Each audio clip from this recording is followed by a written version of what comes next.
Is it possible that the judiciary has been caught red-handed? Because this is a huge scandal.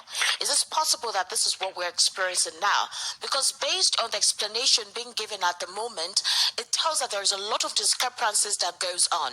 You recall that before the Kano State ruling, at the time, before the tribunal gave its own ruling, there were speculations or an alarm was raised by the New Nigeria People's Party that they know that monies are being given to some of the judges at the appeal courts to compromise the ruling. At the time, Nigerians felt that this was just one of those conspiracy theories. But with what is currently at play, is it possible that that was not just a speculation, a rumor, or something, a statement to create panic, but there is a kind of certainty to what the New Nigeria People's Party said? Is it possible with what is just what we have evidently seen now with the exposure on the CTC? Okay, now it is certainly evident. Look at what is going on in Plateau State.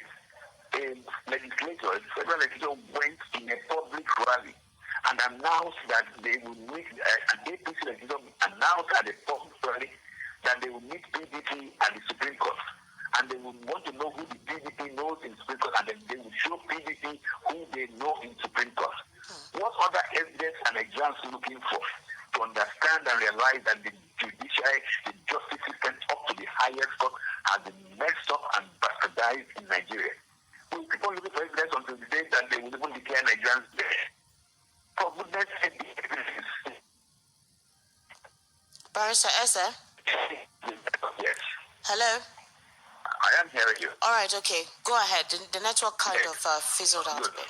Yes, I am saying it is self-evident, and it has been repeating itself severally, that the judicial system in Nigeria has been compromised, has been met up, has been captured, like the entire Nigerian state is captured. So we are all at the beck and call of a system that is not subject to our constitution. The judiciary is no longer subject to the constitution. The composition of the judiciary is not subject to the constitution, and as such, even their judgment is not subject to the constitution. The judgment of the Supreme Court in the election petitions by Abdullah Atiku Abubakar and Peter Obi cannot be rationalized under the Nigerian constitution. In fact, that judgment is against the entirety of the Nigerian constitution. So why do we particularize on Kano? I only see that there will be more instances like Kano State happening in various other states, where we need to be very, very clear that what the judges read out in these election tribunals is at variance with reality, common sense, and justice. Barrister Eze, it's quite unfortunate with what has actually come at play, or what we can supposedly evidently see. Is it possible that this was the same thing that took place during the presidential elections tribunal, as well as the Supreme Court upholding it? Is it possible that this is what transpired? You recall the certified true copy took a couple of days before it was handed to the APC as well as the other parties that petitioned the ruling of the Independent National Electoral Commission. Is it possible that the same thing happened? And also, is it possible that the appeal court did not go through the CTC, possibly because they felt everything was already taken care of, and then they put it out there without taking a second look at it? Is it possible that this is basically what transpired?